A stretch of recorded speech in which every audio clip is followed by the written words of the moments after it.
Accused of shooting and killing a woman and her unborn child faced a judge today. The victim's family said that unborn baby was a little boy.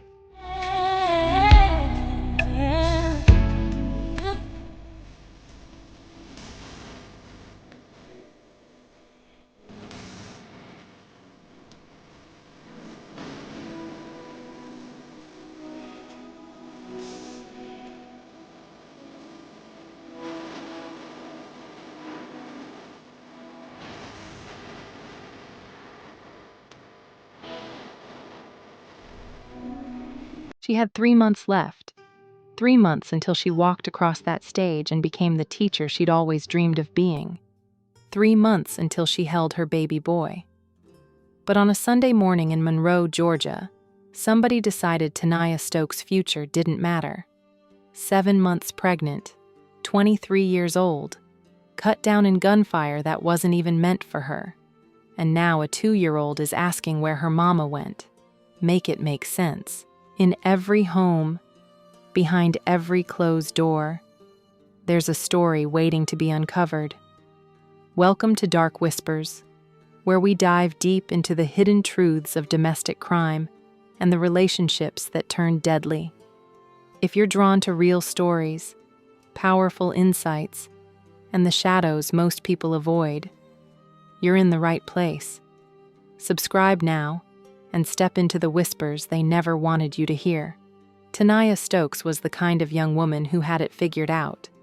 23 years old, senior at Kennesaw State University, education major, set to graduate that May. She wasn't just going through the motions either. She knew exactly what she wanted to do with her degree. Elementary school teacher. 2nd grade specifically. That's where her heart was. Her older sister, Dorius Parks, was already teaching, already living the life Tanaya was about to step into, and they talked about it all the time. Dorius wanted her baby sister, right there with her, teaching in Newton County, maybe even at the same school. I was trying to get her in Newton County where I was, and in the school where I was. These weren't just casual conversations. This was planning. This was 2 sisters mapping out a future where they'd both be doing what they loved, close to each other, building their careers together. Tanaya already had a 2-year-old daughter, a little girl who was her whole world, and she was 7 months pregnant with a baby boy. Her boyfriend, Dorius Williams, was the father of that unborn child. They were building a family. They had plans. Everything was coming together. She was supposed to graduate in May, walk across that stage with her cap and gown, belly full of life, her daughter probably in the crowd cheering. She was supposed to start her teaching career that fall. She was supposed to meet her son in about 2 months, hold him, watch him grow up alongside his big sister. She was supposed to have a whole life ahead of her. Sunday morning, February 19th, Monroe, Georgia, a small city about 45 minutes east of Atlanta, the kind of place where nothing much happens. Quiet streets, families doing Sunday things. Tanaya was on GW Carver Drive with Dorius, just there, present, alive, going about their day, and then Dorius Brooks showed up. Now look, we don't know all the details about what was going on between Brooks and Dorius. Maybe there was history. Maybe there was beef that had been building. Maybe it was something that started that very morning. What we do know is this.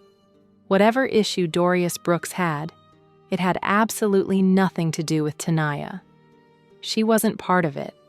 She wasn't involved in whatever conflict was happening. She was just there with her boyfriend, 7 months pregnant, minding her business. But when you're in the presence of somebody who's about to do something violent, your innocence doesn't protect you. Being uninvolved doesn't shield you. Sometimes just being there is enough. The confrontation happened fast. However it started, whatever words were exchanged, it escalated to gunfire. Dorius Brooks pulled out a weapon and started shooting. The shots rang out on GW Carver Drive that Sunday morning. Dorius Williams was hit, The bullets struck him, tore through him. He went down, but he would survive. Tanaya Stokes was hit too, and she would not. 23 years old, 7 months pregnant, standing there when the shooting started. There was nowhere to run, no time to get away, no chance to protect herself or her unborn baby. The bullets didn't discriminate. They didn't care that she wasn't the target. They didn't care that she had a 2-year-old daughter at home. They didn't care that she was weeks away from graduating college. They didn't care that there was a baby boy inside her, almost ready to be born.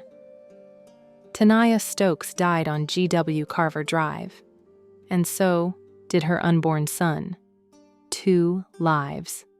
Gone. Just like that. Her sister Decia would later say, "I just would have hugged her longer before walking out the door if I knew that was going to be my last time seeing her. But nobody knows when the last time is going to be the last time. You don't hug your sister goodbye thinking you'll never see her again. You don't have conversations about teaching jobs and school districts, thinking those plans will never happen. You don't watch someone build their future thinking it's all about to be erased in a moment of violence that had nothing to do with them." Tanaya's family was clear about one thing. She was innocent. Completely, totally innocent. "I just know that my sister was innocent, and she didn't deserve this," Decia said. Caught in a feud. That's what the family called it. Tanaya Stokes was caught in someone else's conflict and paid for it with her life and her baby's life. When the shots stopped ringing out on GW Carver Drive, the scene was chaos. Dorius Williams was down, bleeding, but alive. Tanaya Stokes wasn't moving. Emergency services rushed to the scene, but there was nothing they could do for her. She was gone. And so was the baby boy she'd been carrying for 7 months. The investigation moved quickly. This wasn't some mystery where detectives had to piece together what happened from nothing. There were witnesses. There was a clear suspect. And the motive, whatever it was, pointed directly at one person: Dorius Brooks. The authorities identified him as the shooter, the man who brought a gun to GW Carver Drive that morning and opened fire, the man who killed Tanaya Stokes and her unborn child. Now, here's the thing about cases like this. When you kill a pregnant woman, you're not just looking at one murder charge. You're looking at 2. Because that baby, 7 months along, viable, almost ready to be born, that baby counts. That's a life taken. That's a person who will never get to exist because of what you did. Dorius Brooks was charged with killing Tanaya, and he was charged with killing her unborn son. Double homicide. The family learned the baby was a boy. They'd probably already known, probably already picked out names, probably already imagined what he'd look like. But now they had to grieve him too. A nephew they'd never meet. A grandson who'd never be held. A little brother for Tanaya's 2-year-old daughter who would never exist. The investigation confirmed what the family already knew in their hearts. Tanaya had nothing to do with whatever conflict led to that shooting. She was an innocent bystander. Wrong place, wrong time, wrong day to be standing next to someone who had beef with Dorius Brooks. But being innocent doesn't bring you back. Yeah, and George, he will remain behind bars. That's the least of what this family wants of him. That's what they told me inside of this Covington funeral home today. They promised to fight for their sister and for that unborn baby boy. She didn't know what school system, but I was trying to get her in Newton County where I was and in the school where I was. That's the conversation Demecia Parks had on a continuous basis with her younger sister, Tanaya Stokes. Set to graduate from Kennesaw State in May, Tanaya was excited to teach. She wanted to be an elementary school teacher. I know preferably 2nd grade. But the plans for a bright future stopped in its tracks Sunday. Tanaya, just 23, was shot and killed in Monroe along GW Carver Drive Sunday morning. 7 months pregnant, her unborn baby boy also died. And I just would have hugged her longer before walking out the door if I knew that was going to be my last time seeing her. The suspect, Dorius Brooks, is charged with killing Tanaya and her unborn child. Tanaya's boyfriend, Dorius Williams, was also shot. The family says she was an innocent bystander, caught in a feud. I just know that my sister was innocent and she didn't deserve this. Tanaya was the mother of a 2-year-old little girl who family says doesn't understand her mother is now gone. But they understand the gravity of this loss, and they want justice. Put them away. Kill them. Inject them. Death for death, I say. You don't know what you've done. Like, you've broken a family. And no word on how that man who was shot, how he's doing. The family tells me that he was the father of that unborn baby. As for the suspect, he's due back in court in March. Live here in Covington, I'm Candace McCowan for Channel 2 Action. Dorius Brooks was arrested and taken into custody. He faced a judge in Covington. And when that judge heard the charges, heard what he was accused of doing, the decision was clear. No bond. Brooks would remain behind bars. He wasn't going anywhere. He wasn't getting out to wait for trial at home. He was staying locked up. And honestly, that was the least of what Tanaya's family wanted for him. They showed up to that courthouse. They showed up to that funeral home in Covington where they had to say goodbye to their sister, their daughter, their aunt. And they made it very clear what they thought justice looked like in this case.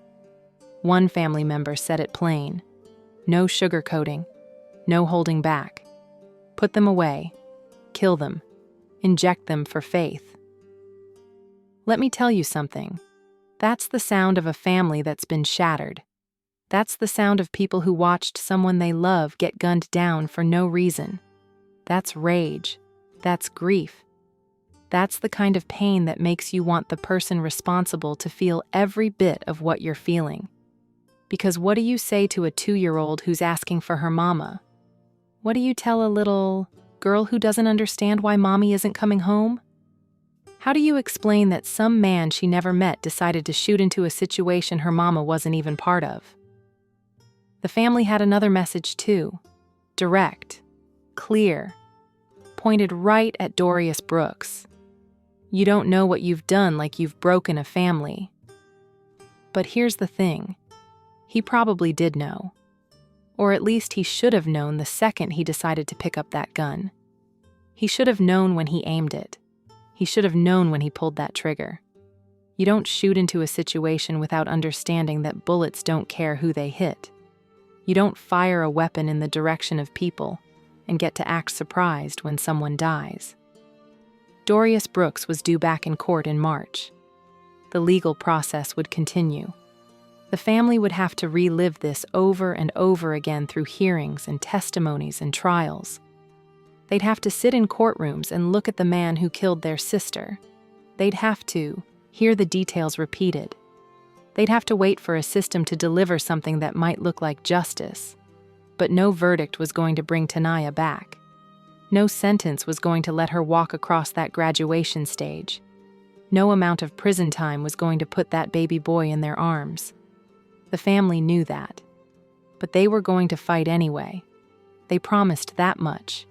They'd fight for their sister. They'd fight for that unborn baby boy. They'd make sure Dorius Brooks answered for what he did. Tanaya Stokes should have graduated from Kennesaw State University in May. She should have worn that cap and gown, walked across that stage with her diploma, started her teaching career that fall. She should have given birth to her son. She should have raised him alongside her daughter. She should have spent years in a second-grade classroom, shaping young minds, being the teacher she always wanted to be. Her daughter is growing up without her. That 2-year-old who didn't understand where Mama went will have to piece together who Tanaya was through stories and pictures and memories from family members. She'll never have another conversation with her mother. She'll never have her mother at her graduation, her wedding, any of the moments that matter. And that baby boy, he never got a chance at any of it, never took a breath, never opened his eyes, never got held by his mama or his sister or his family, gone before he ever got to be here. Dicea Parks has to live with the fact that the last time she saw her sister, she didn't know it was the last time. She has to carry those conversations they had about teaching together, about working in the same school district, about building their futures side by side. She has to carry the weight of what could have been. This is what domestic violence does. This is what gun violence does. This is what happens when conflicts escalate and weapons get involved, and innocent people are standing too close. One person's decision to bring a gun into a situation doesn't just affect the person they're aiming at. It shatters families. It ends futures. It creates grief that doesn't have an expiration date. Tanaya Stokes was 23 years old. She had dreams. She had plans. She had people who loved her. She had a daughter who needed her. She had a son on the way. And none of that mattered to the bullets that killed her. Period.